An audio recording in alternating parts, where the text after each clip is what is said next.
Assalamualaikum warahmatullahi wabarakatuh.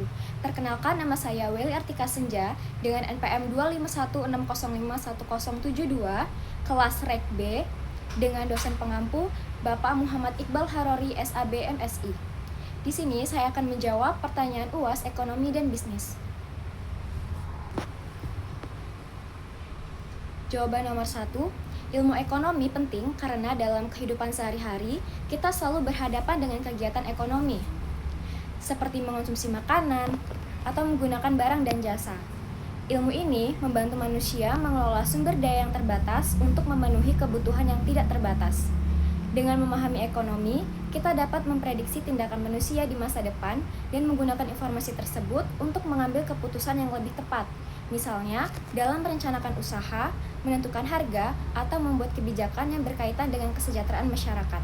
Selain itu, ilmu ekonomi juga bermanfaat untuk memahami pola perilaku ekonomi, meningkatkan kepekaan terhadap kondisi ekonomi, serta membantu menentukan prioritas kebutuhan.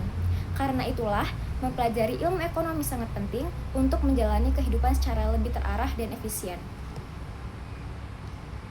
Jawaban nomor 2, ekonomi bisnis adalah bidang ilmu ekonomi terapan yang mempelajari berbagai masalah yang dihadapi perusahaan dalam menjalankan operasionalnya, seperti organisasi, pasar, kondisi keuangan, tenaga kerja, dan lingkungan usaha. Ilmu ini menggunakan teori ekonomi serta metode kuantitatif untuk menganalisis kegiatan bisnis sehingga perusahaan dapat mengambil keputusan yang tepat agar mampu bertahan dan berkembang. Ekonomi bisnis berfokus pada bagaimana perusahaan berhubungan dengan pihak-pihak seperti penyedia modal, karyawan, pemerintah, dan konsumen, serta bagaimana perusahaan menyesuaikan diri dengan kondisi ekonomi secara keseluruhan. Pada dasarnya, ekonomi bisnis membantu perusahaan memahami situasi ekonomi dan mengelola usaha secara efektif demi mencapai keuntungan. Jawaban nomor 3, ekonomi mikro dan ekonomi makro berbeda dari ruang lingkup kajiannya. Ekonomi mikro mempelajari bagian kecil dari perekonomian, seperti perilaku konsumen dalam menggunakan pendapatannya dan perilaku produsen dalam menawarkan barang di pasar. Fokusnya adalah bagaimana harga barang, jasa, dan faktor produksi terbentuk sehingga sering disebut sebagai teori harga. Sementara itu, ekonomi makro mempelajari perekonomian secara keseluruhan, terutama bagaimana faktor produksi digunakan secara efisien untuk mencapai kemakmuran masyarakat. Ekonomi makro berfokus pada tingkat kegiatan ekonomi yang diukur melalui pendapatan nasional, sehingga disebut sebagai teori pendapatan. Teori yang dibahas dalam ekonomi makro meliputi pendapatan nasional, tingkat harga, inflasi, deflasi, kredit bank, dan pola pembelian masyarakat. Dengan demikian, perbedaan utama keduanya terletak pada skala analisis. Mikro melihat unit kecil dalam ekonomi, sedangkan makro melihat ekonomi secara menyeluruh. Jawaban nomor 4, investasi adalah pengeluaran dana oleh investor untuk membiayai kegiatan produksi dengan tujuan memperoleh keuntungan di masa depan. Investasi penting karena dapat meningkatkan kapasitas produksi, membuka lapangan kerja, menurunkan pengangguran, meningkatkan pendapatan masyarakat, serta mendorong pemerataan pembangunan dan pertumbuhan ekonomi.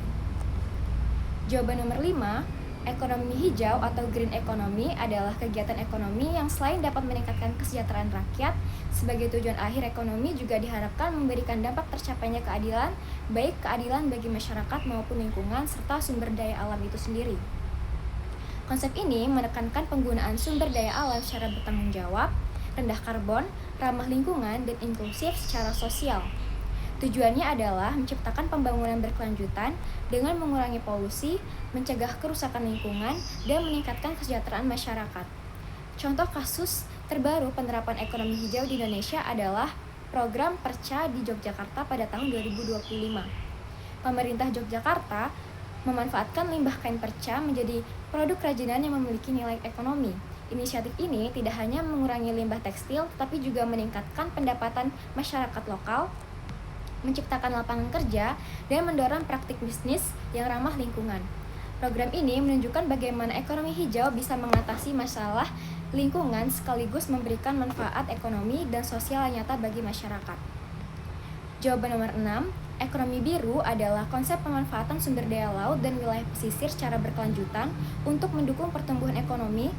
meningkatkan kesejahteraan masyarakat, dan menjaga kelestarian ekosistem laut.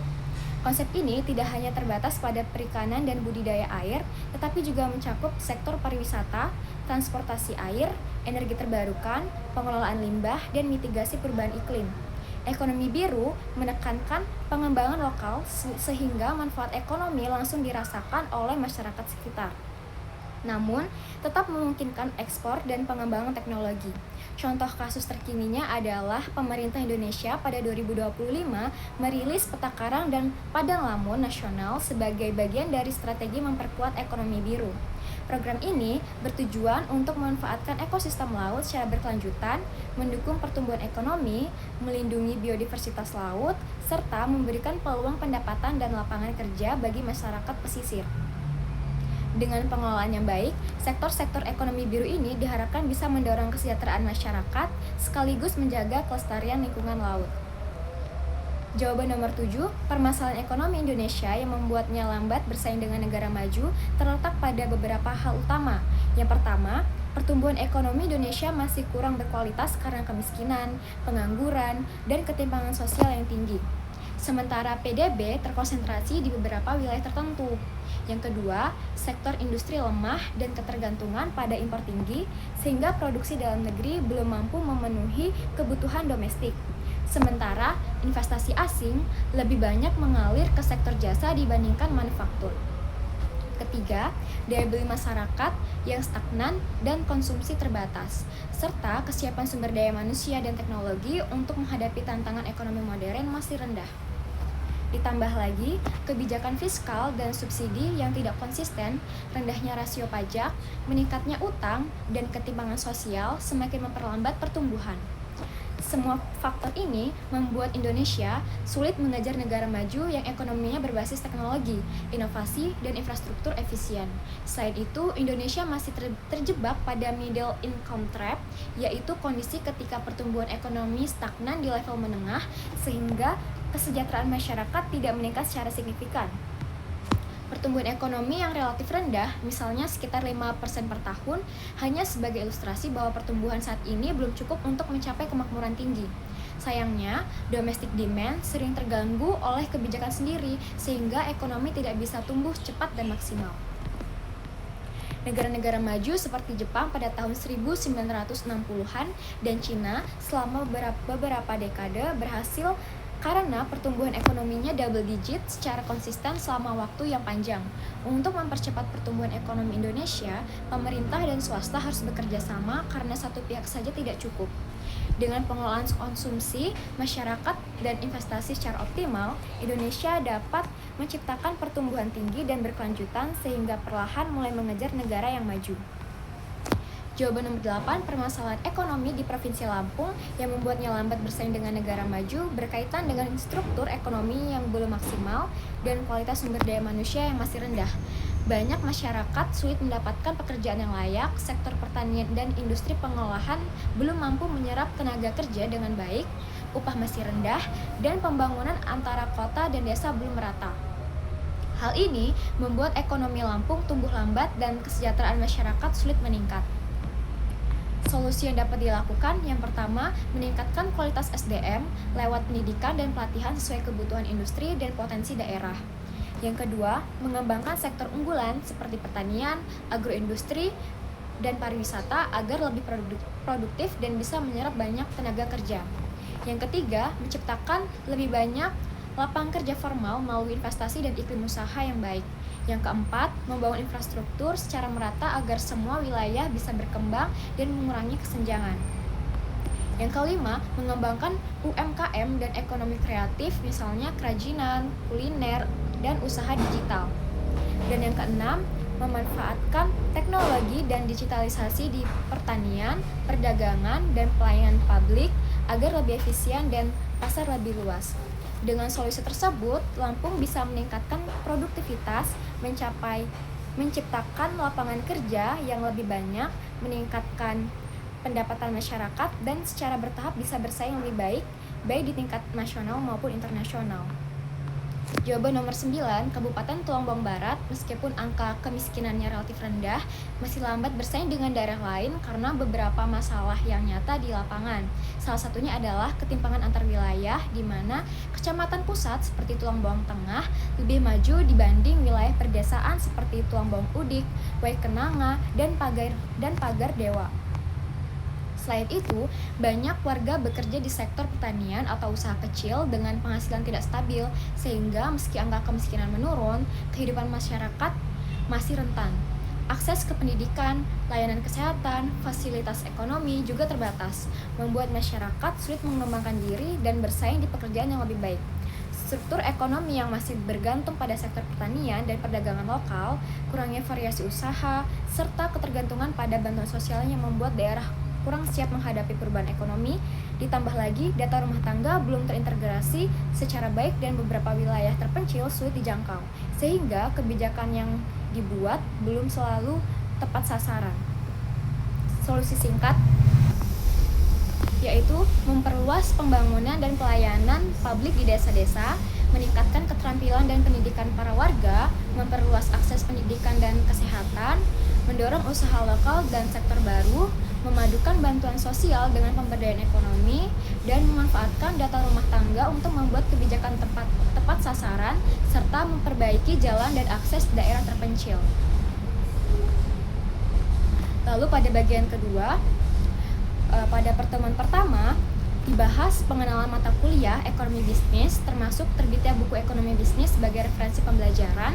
Selain itu, dosen menjelaskan hal-hal yang tidak boleh dilakukan mahasiswa, seperti pelanggaran etika akademik, plagiarisme, dan sikap tidak profesional dalam kegiatan perkuliahan.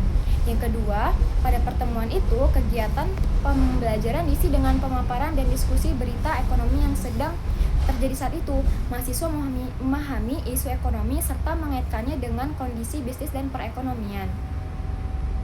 Pada pertemuan ketiga, tidak dilaksanakannya perkuliahan karena adanya agenda bisnis family gathering angkatan 2025, tetapi diganti dengan tugas meresum buku ekonomi dan bisnis administrasi dari bab 1 sampai bab 10. Lalu pada pertemuan keempat membahas hasil wawancara dengan pemagang di Galeri Pasar Modal FISIP Universitas Lampung secara berkelompok. Hasil wawancaranya menunjukkan bahwa Galeri Pasar Modal berperan meningkatkan literasi keuangan mahasiswa melalui seminar, UKM KSPM, dan pelatihan investasi, serta menjelaskan fungsi pasar modal sebagai sarana pendanaan perusahaan yang dipengaruhi kondisi ekonomi seperti inflasi terhadap pergerakan harga saham. Pada pertemuan kelima, membahas materi wawancara terhadap para pedagang UMKM secara berkelompok. Kelompok saya melakukan wawancara dengan pedagang UMKM somai di kantin FEB Universitas Lampung yang dikelola oleh mahasiswa dengan target pasar utamanya yaitu mahasiswa FEB. Pendapatan usaha yang dipengaruhi itu adalah aktivitas kampus, serta strategi yang diterapkan meliputi harga terjangkau, promosi melalui grup WhatsApp, dan penyesuaian porsi saat harga bahan baku naik. Lalu pada pertemuan ke-6, kegiatan pembelajaran difokuskan pada diskusi dan penyampaian pendapat pribadi mahasiswa terhadap berbagai berita ekonomi dan sosial terkini. Secara umum, berita yang dibahas berkaitan dengan dampak bencana alam di Sumatera terhadap kerugian ekonomi, pertumbuhan ekonomi nasional, serta respon dan kebijakan pemerintah dalam penanganan bencana, termasuk pemberian bantuan dan penetapan status bencana nasional. Selain itu, diskusi juga mencakup dinamika ekonomi global seperti peningkatan ekspor Cina akibat gencatan senjata tarif dengan Amerika Serikat, serta peluang dan tantangan sektor industri, khususnya industri alat berat dalam fase pemulihan pasca bencana. Baik, itulah jawaban yang dapat saya paparkan. Saya kira cukup. Mohon maaf bila ada kesalahan kata. Saya akhiri. Wassalamualaikum warahmatullahi wabarakatuh.